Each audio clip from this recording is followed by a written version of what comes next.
অবশ্যই আপনাকে আল্লাহ সুবহানাহু ওয়া তাআলা বিপদ আপদের মাধ্যমে তার প্রিয় বান্দাদের অন্তর্ভুক্ত করে নেবেন। বিপদ আপদ আপনার জীবনে আসবেই, কিন্তু এই বিপদ আপদে আল্লাহ সুবহানাহু ওয়া তাআলার কাছে আপনার আত্মসমর্পণ আপনি করছেন কিনা, সেটি হচ্ছে ঈমানের কথা। এরপরে আল্লাহ সুবহানাহু ওয়া তাআলা বললেন, ওয়া তুজাহিদুনা ফি সাবিলিল্লাহি বিআমওয়ালিকুম ওয়া আনফুসিকুম, তোমরা আল্লাহর রাস্তায় যুদ্ধ করবে কি দিয়ে? তোমাদের জীবন এবং তোমাদের বিআমওয়ালিকুম ওয়া আনফুসিকুম, তোমাদের মাল এবং তোমাদের জীবন দিয়ে তোমরা আল্লাহর রাস্তায় তোমরা যুদ্ধ করবে। সম্মানিত ভাইরা এবং আমার প্রিয় বন্ধুরা, আল্লাহ সুবহানাহু ওয়া তাআলা তিনি আপনাকে জিহাদের কথা বলছেন, যুদ্ধের কথা বলছেন। আপনাকে যুদ্ধ করার জন্য আল্লাহ তাআলা বললেন আপনার সম্পদ দিয়ে আপনি যুদ্ধ করবেন, কারণ সম্পদ এর প্রিয়তা, সম্পদের ভালোবাসা মানুষের কাছে তার জীবনের চেয়ে অনেক অনেক বেশি। দেখেন না, সম্পদের জন্য লোকেরা তারা জানতো, এবং তাদের পূর্বপুরুষরা, তাদের বাবারাই, তাদের বাপ দাদারাই এই সম্পদ লুট করতে গিয়ে তারা কিভাবে এই দুনিয়া থেকে তাদের নামগুলো নিশ্চিহ্ন হয়ে গিয়েছিল, তারা কি দেখে না, তারা কি জানে না? কিন্তু তারপরে তারা এই কাজগুলো করেছে, কারণ সম্পদের লোভ মানুষের জন্য এত ভয়াবহ যে মানুষ সবকিছু মুহূর্তের জন্য তারা ভুলে যায়, তারা পরিণতির কথা তারা ভুলে যায়, অথবা তাদের যে কি ভয়াবহ পরিণতি হতে পারে এটা তারা মুহূর্তের মধ্যে তারা ভুলে যায়। একবার এই কারণে আল্লাহ সুবহানাহু ওয়া তাআলা বলেছেন যে একদল মানুষ তারা লিহুব্বিল খায়রি লাশাদীদ, তারা সম্পদকে প্রচন্ড ভালোবাসে। আলহাকুমুত তাকাসুর হাত্তা যুরতুমুল মাকাবির, মানুষরা তারা কেবল এই সম্পদের প্রতিযোগিতায় মৃত্যু পর্যন্ত তারা লিপ্ত হতেই থাকে। এই কারণে আল্লাহ সুবহানাহু ওয়া তাআলার কাছে আল্লাহর রাস্তায় জিহাদ করার জন্য আপনাকে এক নম্বরে যে কাজটি করতে হবে তাহলে আপনার সম্পদকে ব্যয় করতে হবে। আপনি বলবেন আপনার সম্পদ কতটুকু?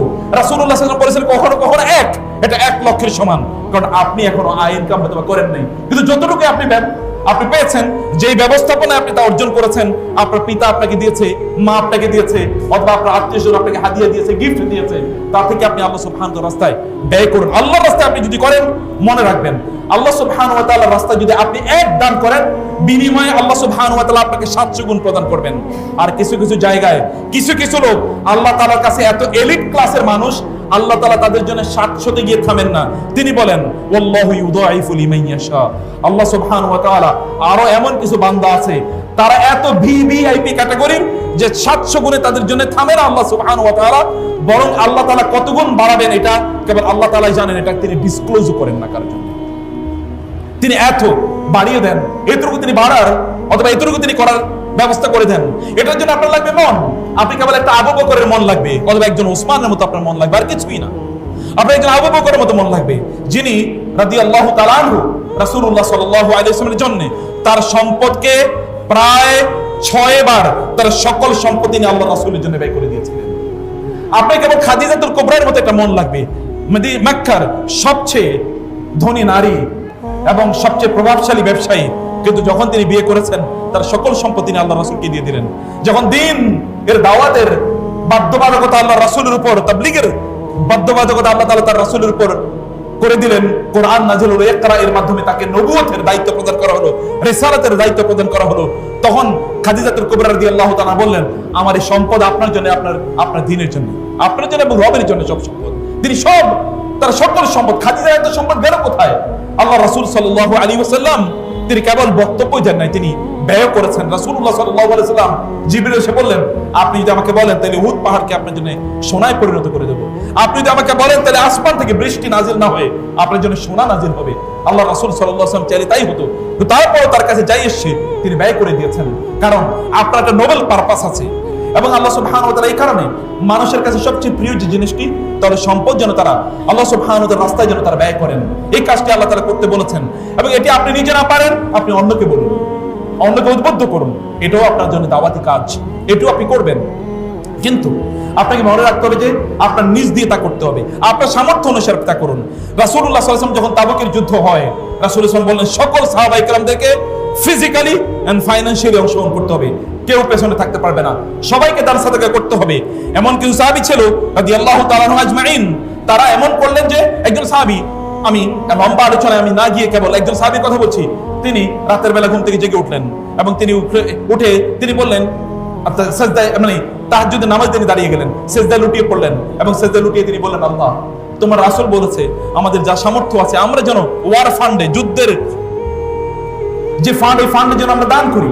ইয়া আল্লাহ তুমি জানো আমার কিছুই নাই দেওয়ার মতো, আমার কিচ্ছু নাই আল্লাহ, আমি কেবলমাত্র এতটুকু দান করলাম, আমি যতদিন বেঁচে থাকবো কোন মুসলিম যদি আমাকে কষ্ট দেয়, তাহলে এই কষ্টের কারণে তুমি আমাকে যে সওয়াব দেবে, এই সওয়াবগুলো আমি গোটা মুসলিম উম্মার জন্য দান করে দিলাম আল্লাহ, আমি এতটুকু দান করলাম। আমার তো আর কিছুই দেওয়ার মতো নেই, আমার আর কিছুই দেওয়ার মতো নেই।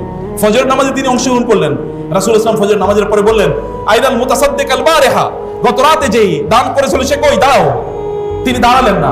দ্বিতীয়বার বলো দাঁড়াও, তিনি দাঁড়ালেন না। তৃতীয়বার যখন বলা হলো কেউ দাঁড়ালো না, তিনি ভাবলেন বুঝি রাসূল আমাকে বলেছেন আইনাল মুতাসাদ্দিক ওয়াল বারিহাতা, গত রাতে যে দান করেছিল সে দাঁড়াও। তিনি দাঁড়িয়ে গেলেন, বলল যে তোমার দান আল্লাহ সুবহানাহু ওয়া তাআলা অন্য সকল দানের সাথে কবুল করে নিয়েছেন, তোমার দান আল্লাহ তাআলা কবুল করে নিয়েছেন। আরেকজন তার কিছুই নাই, তিনি কেবল একটু অল্প কয়েকটা খেজুর, এটা আমি জানি না কত ছটাক হবে, খেজুর তিনি নিয়ে আসলেন। এই খেজুর নিয়ে আসার পর ওই মুনাফিকরা দূরে দাঁড়িয়ে আছে, মুনাফিকরা হাসাহাসি করছে। আল্লাহ সুবহানাহু সূরাতুত তাওবা এর আয়াতগুলো পড়বেন যে এরা আল্লাযিনা ইয়ালমিজুনাল মুত্তাওয়িঈনা, যারা কম দান করেছে একেবারে হালকা সামান্য, তাদেরকে নিয়ে এরা হাসি ঠাট্টা করেছিল। আল্লাহ সুবহানাহু ওয়া তাআলা সূরাতুত তাওবার লম্বা প্রায় অনেকগুলো আয়াত নাযিল করলেন এই সকল দানশীল ব্যক্তিদের জন্য যারা খুব কম দান করেছে। আপনাকে সাদাকা করতে হবে। সাদাকা কেন এটাকে সাদাকা বলা হয় বুঝতে হবে। সাদাকা শব্দের হচ্ছে সাদাকাল্লাহু, আল্লাহ সত্য বলেছেন, মানে আপনার ঈমানের ক্ষেত্রে যে আপনি সত্যবাদী, এটা দানের মাধ্যমে কেবল প্রমাণ পায়, এই কারণে এটাকে সাদাকা বলা হয়। Otherwise there is no other way to explain it, this terminology. আপনি আপনার কিসের মাধ্যমে, আপনি আপনার সম্পদের মাধ্যমে আপনি করবেন, ওয়া আনফুসিকুম, এবং আপনার জীবনের মাধ্যমে আপনি করবেন। আপনার জীবন, সাহাবায়ে কেরাম জীবন দিয়েছেন, আপনি আপনার জীবনকে আল্লাহ সুবহানাহু ওয়া তাআলার রাস্তায় দেওয়ার জন্য আপনি উন্মুক্ত থাকতে হবে। ওমর রাদিয়াল্লাহু তাআলা, খালিদ ইবনে ওয়ালিদ রাদিয়াল্লাহু তাআলা তার ইন্তেকালের সময় তিনি কাঁদছিলেন, তিনি তার বিছানায় তিনি শুয়ে আছেন এবং তার অসুস্থতা, তিনি মারা যাবেন, তিনি কাঁদছেন। অন্যরা বলছেন ইয়া খালিদ ইয়া সাইফুল্লাহ আল মাসলুল, আপনি কাঁদছেন কেন? তিনি বলেন দেখো আমি 100-এর বেশি যুদ্ধে অংশগ্রহণ করেছি রাসূলের সময় এবং তারপরে আমি এত যুদ্ধে অংশগ্রহণ করেছি, আমার প্রত্যাশা ছিল যুদ্ধের ময়দানে আমি শাহাদাত বরণ করব, আমি যুদ্ধের ময়দানে শহীদ হব, এটা আমার প্রত্যাশা ছিল। কিন্তু দেখো এই যে এখানে আমি আমার বিছানা আমি মারা যাচ্ছি, আমার বিছানা আমি মারা যাচ্ছি, আমি কাঁদবো না, কে কাঁদবো? লোকেরা বললেন ইয়া খালিদ আপনি কেন কাঁদছেন? আল্লাহ না, আল্লাহ রাসূল না আপনাকে সাইফুল্লাহিল মাসলুল, আল্লাহ সুবহানাহু ওয়া তাআলা উন্মুক্ত তলোয়ার বলে ঘোষণা করেছেন? এবং আপনি কি জানেন না ওই কথা আল্লাহ রাসূল বলেছেন, কেউ যদি শাহাদাতের মৃত্যু প্রত্যাশা করে সে যদি তার বিছানায়ও মারা যায়, তাহলে আল্লাহ সুবহানাহু ওয়া তাআলা তাকে শহীদ হিসেবে গণ্য করবেন। তার অন্তরে শাহাদাতের মর্যাদা তামান্না থাকতে হবে। খালিদ ইবনে ওয়ালিদ তিনি মারা যাচ্ছিলেন, এখানে যখন তিনি মারা গেলেন তখন মদিনার নারীরা তারা কান্না করা শুরু করে দিল। মদিনার নারীরা তারা কান্না করছে। ওমর রাদিয়াল্লাহু তাআলা খেলাফতের আমল, ওমর রাদিয়াল্লাহু তাআলা আনহু এর কাছে লোকেরা এসে বললেন নারীরা কাঁদে, এই কান্না বাইরে যাওয়া তো নিষিদ্ধ ইসলামে, অথবা আপনি কিছু বলুন। ওমর ইবনে খাত্তাব একটা হুঙ্কার দিলে তো এমনি সবাই ভীত সন্ত্রস্ত হয়ে যায়। ওমর ঘর থেকে যখন বের হচ্ছিলেন তখনই শোনা গেল তার ঘর থেকেও একজন নারী কেঁদে উঠছে, ইয়া খালেদা ওয়া খালেদা, হে খালেদ বলে তিনি কাঁদছেন। ওমর রাদিয়াল্লাহু জিজ্ঞেস করলেন কাঁদে কি? বলে আপনার মেয়ে রাসূলের স্ত্রী হাফসা রাদিয়াল্লাহু তাআলা কাঁদছেন খালেদের জন্য, হে খালেদ বলে কাঁদছেন। ওমর বুঝলেন একজন খালেদের জন্য গোটা পৃথিবী কাঁদা উচিত, অতএব নিষেধ করা হবে না, কাঁদুক লোকেরা। আপনার জীবনটাকে এমন করতে হবে যে আপনার জন্য অন্যরা কাঁদে, আপনি যেন পশু পাখি কাঁদে। কারণ তারা কবেন জান্নাতি ওয়া উন ওয়া যুরুই ওয়া মাতকামিন কারীম ওয়া না'মাতিন কানু ফিহা ফাকিহিন ফামা বাকাত আলাইহিমুস সামাউ ওয়াল আরদু ওয়া মা কানু মুনজিরিন।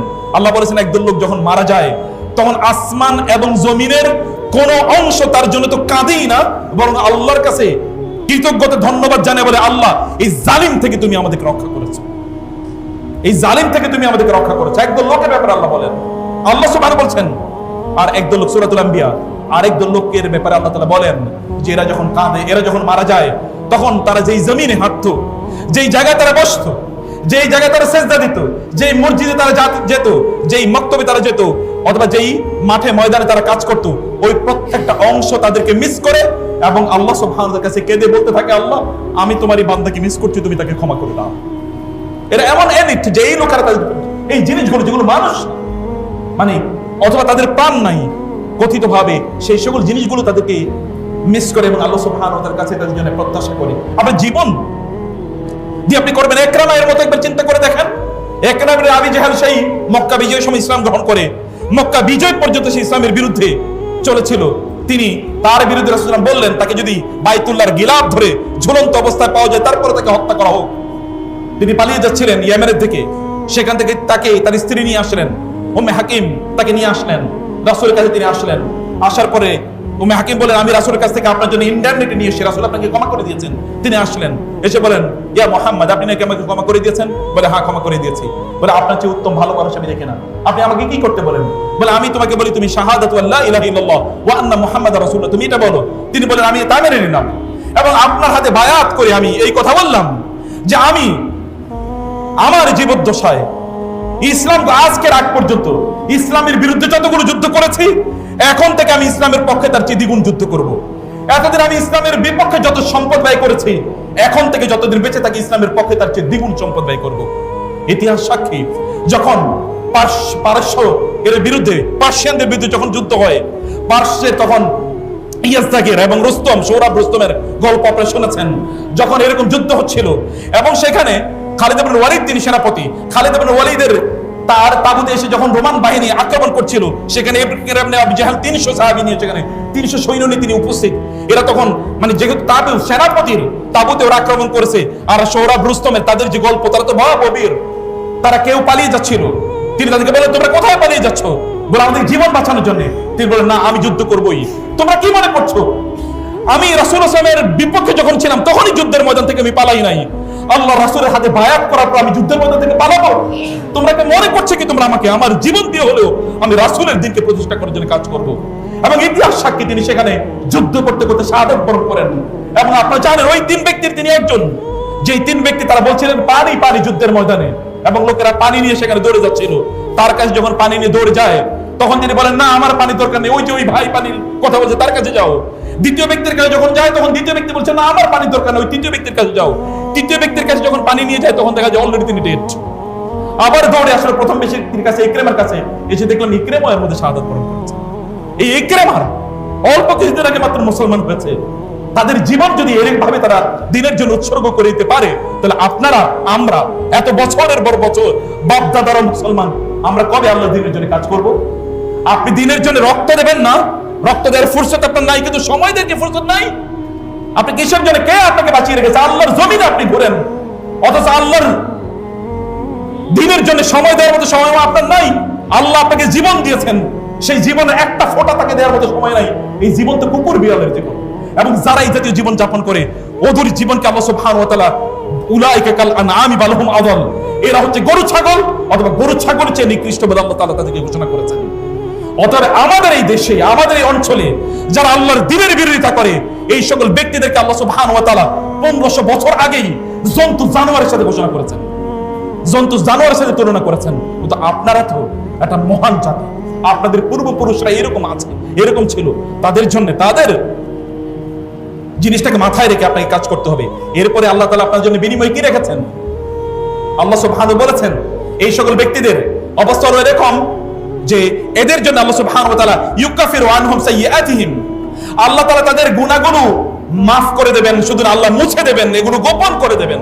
সম্মানিত ভাইরা, আমাদের চরিত্র কি বলেন তো?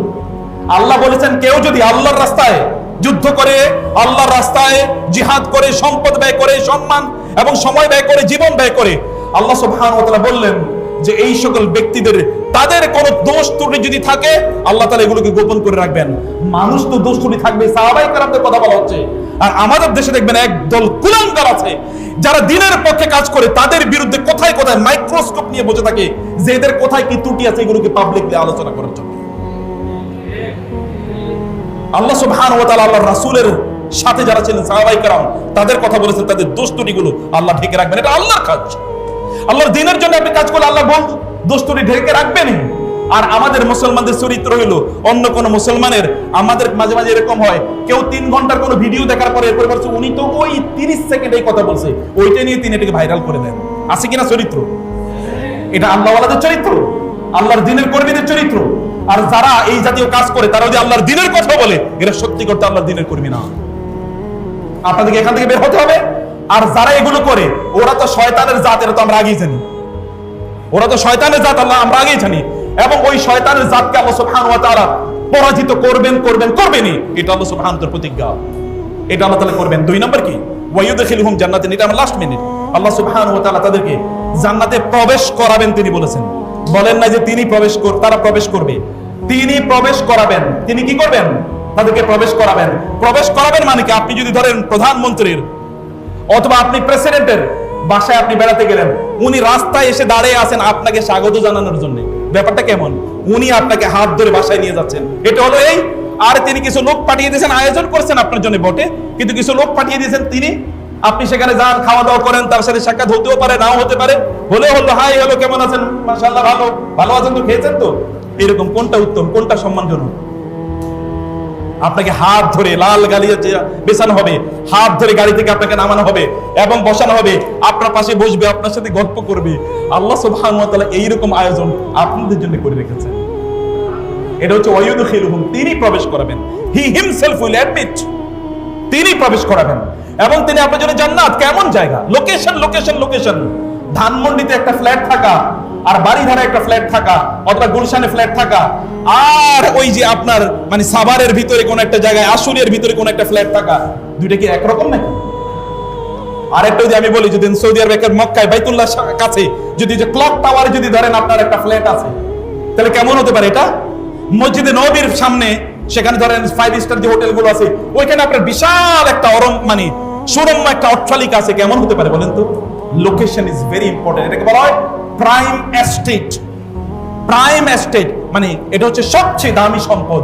এরকম দামি সম্পদ আল্লাহ তাআলা আপনার জন্য বলে বর্ণনা দিয়েছেন, জান্নাতিন তাজরি মিন তাহতিহাল আনহার, উপরে থাকবে আপনার জন্য বাগিচার মতো একটা কি, একটা বিশাল বাংলো, যার নিচ দিয়ে কুলকুল করে পানি প্রবাহিত হচ্ছে, সেখানে বিভিন্ন ধরনের মানে মাছ, রং বেরঙের মাছ সেখানে ঘুরছে এবং আপনি সেটার আওয়াজ শুনতে পাচ্ছেন।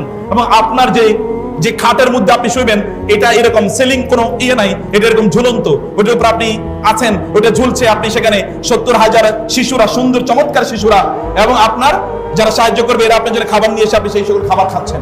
কি অসাধারণ একটা বর্ণনা, যদি আপনি এইভাবে আপনার জীবনটাকে তৈরি করতে পারেন। আল্লাহ সুবহানাহু ওয়া তাআলা এইভাবে আমরা যেন আল্লাহর দ্বীনের জন্য কাজ করতে পারি, সেই তৌফিক আল্লাহ তাআলা আমাদেরকে দান করুন। আল্লাহুম্মা আমিন। হাযা ওয়া সাল্লাল্লাহু সুবহানাহু ওয়া তাআলা নবিয়ানা মুহাম্মদ ওয়া আলিহি ওয়া সাহবিহি আজমাইন। সুবহানাকাল্লাহুম্মা ওয়া বিহামদিকা আশহাদু আল্লা ইলাহা ইল্লা আনতা আস্তাগফিরুকা।